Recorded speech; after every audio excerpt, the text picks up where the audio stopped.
Assalamualaikum warahmatullahi wabarakatuh. Perkenalkan, nama saya Naila Rusdidiana dengan NIM 43040020098 ingin menjelaskan tentang psikologi eksistensi dari Rollo May sebagai tugas untuk memenuhi ujian akhir semester Psikologi Kepribadian 2. Yang pertama yang akan dibahas yaitu untuk daftar isinya ada pendahuluan, yang kedua biografi, yang ketiga psikologi eksistensialisme, yang keempat pilar psikologi eksistensialisme. Kemudian yang kelima yaitu konsep dasar, yang keenam tahap perkembangan, yang ketujuh prinsip dasar teori kepribadian, yang kedelapan yaitu kontribusi dalam psikologi. Yang pertama yaitu pendahuluan. Eksistensi manusia diurai menggunakan pendekatan psikologi. Misal, saat May bilang bahwa penghambat kebebasan manusialah salah satunya adalah ikatan tali pusar psikologis baik keluarga maupun sosial. May termasuk ke dalam golongan psikologi eksistensialis yang fokus pada persoalan diri sebagai bagian mendasar bagi eksistensi manusia. Sebagai psikolog eksistensialis, Rollo May memiliki tema sentral dalam analisisnya tentang makna keberadaan dan kebebasan. Ini menyatakan bahwa manusia terus-menerus menghadapi dilema menjadi objek dan subjek pada saat yang sama. Objek, karena di atasnya jatuh dari tindakan orang lain, dan subjek, karena dia juga seorang agen aktif di depan realitasnya. Jadi, psikologi eksistensialisme ini membahas tentang manusia dalam dua posisi, yaitu objek, karena di atasnya jatuh dari tindakan orang lain. Jadi, tindakan manusia itu dipengaruhi oleh orang lain, dan kemudian subjek, karena dia juga seorang agen aktif di depan realitasnya. Tuh. Untuk biografinya, Rollo May lahir pada tahun 1909 di Ada, Ohio, Amerika. Minatnya pada psikologi berkaitan dengan kehidupan keluarganya yang bermasalah dan hubungan orang tuanya yang tidak harmonis. Kehidupan masa kecilnya tidak terlalu menyenangkan. Orang tuanya tidak akur hingga akhirnya bercerai. Serta saudara perempuannya mengalami gangguan psikotik, gangguan mental diskoneksi kenyataan. May masuk Union Theological Seminary. Di sana, dia berteman dengan salah satu gurunya, Paul Tillich, seorang teolog eksistensialis. Kelak memiliki pengaruh mendalam pada pemikirannya. May menderita penyakit tuberkulosis, dengan terpaksa harus menghabiskan 3 tahun di sanatorium. Untuk mengisi waktu-waktu kosongnya, dihabiskan dengan membaca literatur Soren Kierkegaard. Kemudian, dia memberikan pengaruh besar terhadap konsep kecemasan akan eksistensi manusia. Setelah sakitnya dirasa sembuh, kemudian ia melanjutkan belajar psikoanalisis di Watt Institute bersama Harry Stack Sullivan dan Erich Fromm. May pergi ke Universitas Columbia di New York, dan pada tahun 1949 dia menerima gelar PhD pertama dalam psikologi klinis yang diberikan oleh institusi tersebut. May meninggal pada Oktober 1994. Kemudian yaitu psikolog eksistensialisme. Para eksistensialis memandang orang sebagai tunggal, unik, dan tidak tergantikan. Sejumlah penekanan berkaitan dengan pandangan yang mementingkan manusia sebagai individu ini adalah: pertama, adanya penekanan pada kebebasan. Pandangan eksistensialis mengenai kebebasan, kesadaran, dan refleksi diri adalah apa yang membedakan manusia dari hewan. Yang kedua, kebebasan mencakup juga tanggung jawab. Setiap orang bertanggung jawab akan pilihan dan tindakannya. Pada akhirnya, setiap orang bertanggung jawab terhadap eksistensinya. Yang ketiga adalah perhatian Yang ketiga adalah perhatian eksistensial terhadap kematian.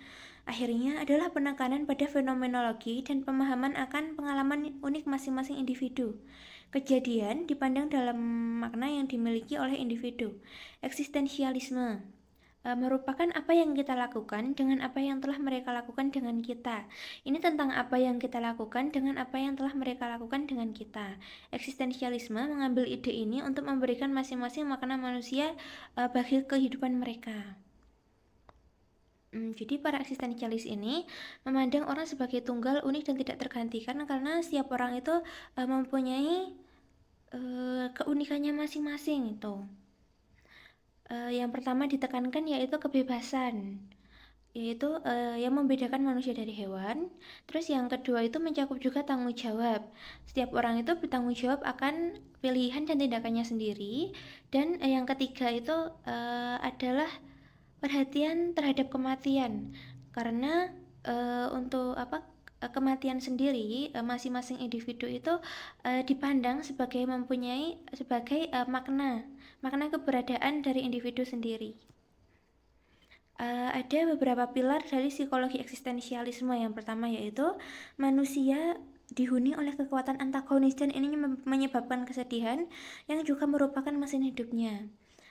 Jadi manusia itu sebagai subjek dan objek di mana bisa memposisikan diri gitu. Dan setiap manusia itu punya kekuatan antagonis, sikap-sikap buruk yang bisa menyebabkan kesedihan dalam hidupnya. Yang kedua, makna yang diberikan setiap orang pada kehidupan mereka terwujud dalam keputusan dan komitmen gitu. Karena keberadaan manusia itu diwujudkan oleh adanya keputusan dan komitmen manusia itu tersendiri dalam hidup sehingga setiap manusia bisa menemukan makna hidup. Yang ketiga, manusia tidak harus dengan satu atau lain cara. Setiap orang adalah menjadi dan membuat dirinya sendiri. Jadi karena memang manusia mempunyai keunikannya masing-masing, jadi manusia itu tidak bisa disamakan satu sama lainnya. Yang keempat, psikoterapi membantu untuk melihat melampaui yang jelas untuk menafsirkan tanda-tanda yang muncul dalam kehidupan seorang individu.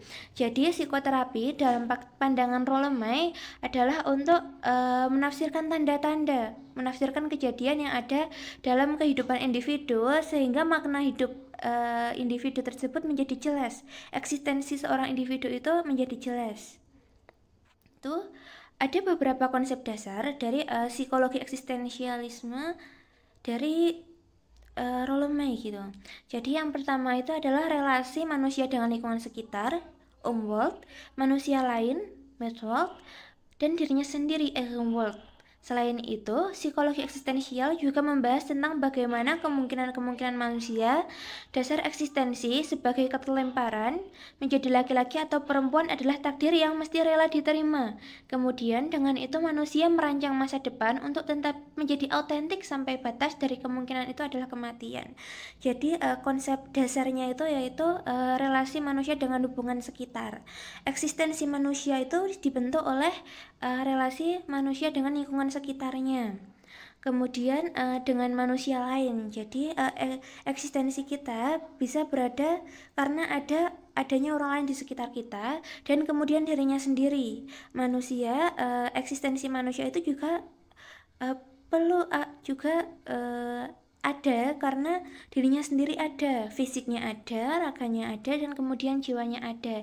Jadi perlu adanya penerimaan untuk bisa merancang masa depan sampai menjadi autentik, menjadi diri sendiri, sampai batas eksistensialisme, batas keberadaan manusia itu dibatasi oleh kematian itu sendiri. Ada tahap perkembangan Rollemay yaitu itu. Yang pertama adalah innocence, merupakan tahap praego, prakesadaran diri dari bayi. Pada tahap ini tidak ada konsep moral, baik itu baik atau buruk.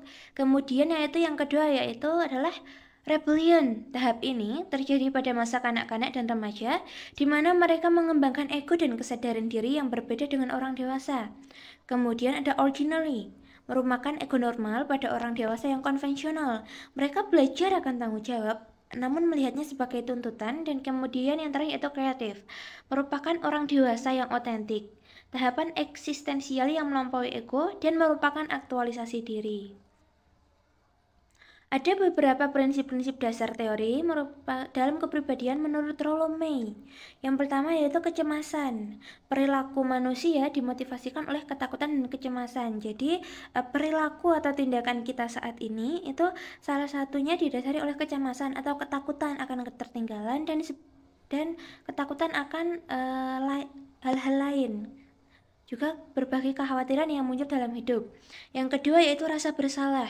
Rasa bersalah muncul ketika manusia menyangkal potensinya, gagal memahami kebutuhan bersama, dan tetap bersikukuh dengan ketergantungan mereka. Tuh.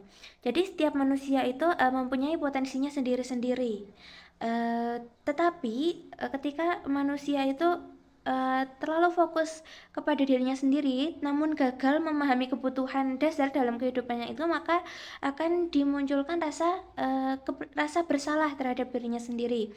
Yang ketiga yaitu intensionalitas, merupakan struktur yang memberikan makna dan pengalaman dan mengizinkan manusia menentukan pilihan masa depan. Keberadaan manusia itu ada karena pilihan-pilihan hidupnya sendiri. Jadi pengalaman-pengalaman manusia itu bisa memberikan izin bagi manusia untuk menentukan pilihan masa depan. Jadi pilihan masa depan itu tergantung keputusan yang muncul karena pengalaman dari kita saat ini. Yang keempat yaitu kebebasan dan takdir. Kebebasan adalah kapasitas individu untuk mengetahui bahwa dia adalah makhluk yang terbatas.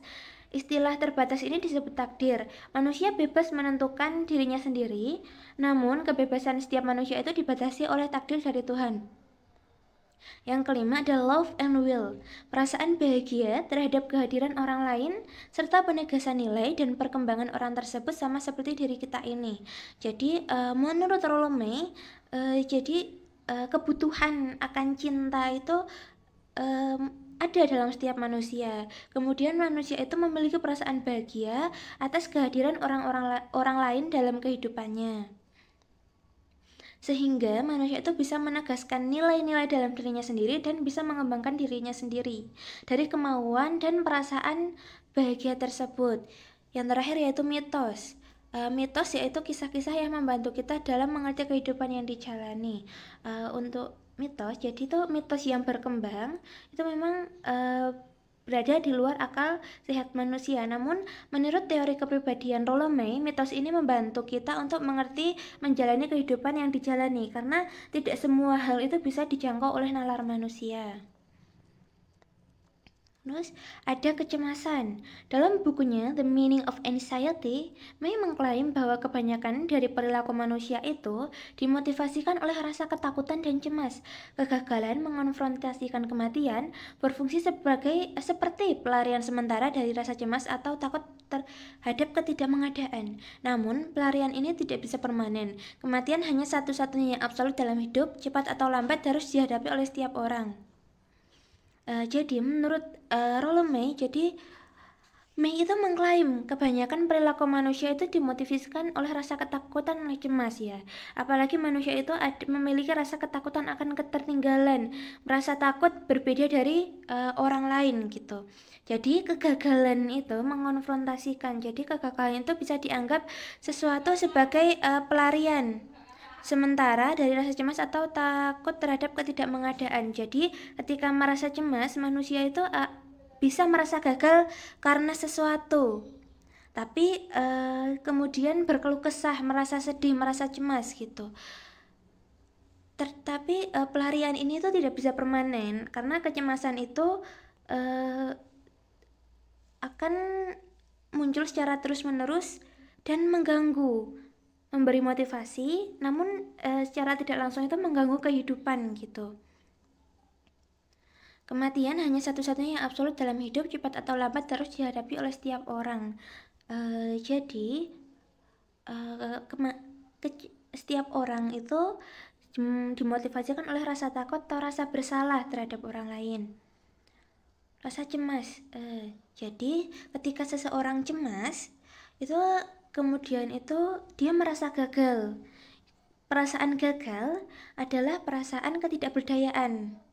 Namun perasaan ketidakberdayaan ini itu tidak bisa permanen karena manusia itu harus tetap hidup gitu. Jadi kematian adalah satu hal yang absolut. Jadi kematian itu membatasi ruang gerak manusia.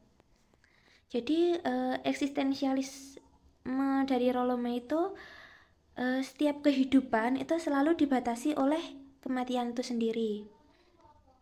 Kemudian ada rasa bersalah yang tadi itu telah dijelaskan, yaitu ada own world, yang 3 pilar tadi, ada Umwelt, ada Eigenwelt, dan ada Michwelt. Yang pertama adalah Umwelt, itu yaitu rasa bersalah yang muncul karena dari keterpisahan dengan alam gitu. Ketika kita tidak merasa bersatu dengan lingkungan sekitar, maka kita merasa ada rasanya bersalah ketika kita tidak bisa membaur dengan lingkungan sekitar. Yang kedua itu Eigenwelt, rasa bersalah yang muncul dari ketidakmampuan itu kita untuk melihat dunia orang lain. Ketika kita cemas gitu, jadi atau kita punya ketidakmampuan untuk memahami dunia orang lain, untuk beradaptasi ke lingkungan kita sekitar, maka kita bisa mengalami kecemasan gitu. Terus kemudian ada Michwelt, rasa bersalah yang muncul akibat dari penyangkalan atas potensi yang dimiliki gitu. Jadi sikap-sikap denial itu membuat kita merasa bersalah gitu. Ketika kita punya sesuatu kelebihan yang bisa kita manfaatkan, tapi saat itu kita tidak bisa berbuat baik dengan kebaikan yang kita miliki, maka itu bisa memunculkan rasa bersalah. Intensionalitas. Tanpa intensionalitas, manusia tidak bisa memilih atau bertindak berdasarkan pilihan tersebut. May menggunakan istilah intensionalitas untuk menjembatani antara subjek dan objek. Intensionalitas merupakan struktur makna yang memungkinkan kita sebagai subjek melihat dan memahami dunia luar sebagai sesuatu yang objektif. Jadi, intensionalitas merupakan struktur yang memberikan makna bagi pengalaman dan mengizinkan manusia melakukan pilihan terhadap masa depan. Tanpa intensionalitas, manusia tidak bisa memilih atau bertindak berdasarkan pilihan tersebut. May menggunakan istilah intensionalitas itu untuk memahami dunia luar sebagai sesuatu yang objektif. Kebebasan dan takdir. Nah, dalam definisi May, kebebasan adalah kapasitas individu untuk mengetahui bahwa dia adalah makhluk yang terbatas. Istilah terbatas ini kemudian oleh May disamakan dengan destiny atau takdir. Kebebasan berasal dari pemahaman mengenai takdir, sebuah pengertian bahwa kematian kemungkinan di momen apapun, bahwa kita adalah laki-laki atau perempuan, kita memiliki kelemahan, dan bahwa perilaku masa anak-anak akan membawa kita pada pola perilaku tertentu. Kebebasan mensyaratkan kemampuan menciptakan semua kemungkinan yang berbeda-beda di dalam diri manusia, walaupun tidak begitu jelas di waktu apa seseorang harus bertindak. May mengakui dua jenis kebebasan. Yang pertama adalah kebebasan eksistensial, yaitu kebebasan untuk bertindak atau melakukan sesuatu, dan yang kedua adalah kebebasan esensial, yaitu kebebasan mengada, freedom of being, kebebasan dari keberadaan kita itu sendiri sebagai manusia. Nah, bentuk cinta dari love and will itu ada agape, ada seks, ada eros, ada philia. Agape, kepedulian individu yang berhubungan dengan belas kasih dan empati. Seks, keinginan untuk memberikan keturunan dan keinginan untuk mempertahankan keturunan, yaitu keinginan untuk bertahan hidup. Ada eros, ketika individu mencintai individu lain, harus siap menerima segala konsekuensi seperti luka, kehilangan, dan sebagainya. Philia merupakan bagian dari penerimaan, di mana orang yang dicintai menerima dan menikmati ketika dicintai. Yang terakhir yaitu buku terakhir May, yaitu The Cry for Mate. Di sini ia menekankan bahwa satu masalah besar pada abad 20 adalah kehilangan kita akan nilai-nilai. Semua nilai-nilai yang berbeda di sekitar kita mengarahkan kita untuk meragukan semua nilai. Seperti yang ditekankan oleh Nietzsche, jika Tuhan mati, yaitu yang absolut hilang, maka semua hal adalah diizinkan. May mengatakan bahwa kita harus mencari nilai kita sendiri, masing-masing individu. Hal ini tentunya nggak mudah, sehingga kita membutuhkan bantuan, bukan dengan paksaan, tetapi ditawarkan kepada kita untuk menggunakannya sesuai keinginan kita. Memasuki mitos, cerita-cerita yang membantu kita untuk memahami kehidupan, narasi pengarah. Mitos-mitos menyerupai yang dimasukkan Jung sebagai arketip, namun mitos dapat merupakan kesadaran dan ketidaksadaran kolektif maupun personal. Suatu contoh baik adalah bagaimana banyak orang hidup dengan menjalani sesuai dengan kisah dari kitab sucinya. Kemudian untuk kontribusi dalam psikologinya sendiri, yaitu May memperkenalkan eksistensialisme dalam psikologi. Jadi, jenis perspektif ini menggunakan pendekatan positif yang menekankan kemampuan dan aspirasi manusia. Pada saat yang sama, ia mengakui keterbatasannya. Rolome memfokuskan sebagian besar pekerjaannya pada studi tentang kecemasan. Itu membuat kita bisa melihatnya dengan cara lain sebagai katalis yang mampu membuat kami membuat keputusan yang lebih berani. Terus Rolome membantu teori eksistensialisme. Rolome membantu untuk memahami mekanisme yang mendasari penderitaan dan krisis manusia. Dia melakukannya dengan menggabungkan eksistensialisme dengan humanisme.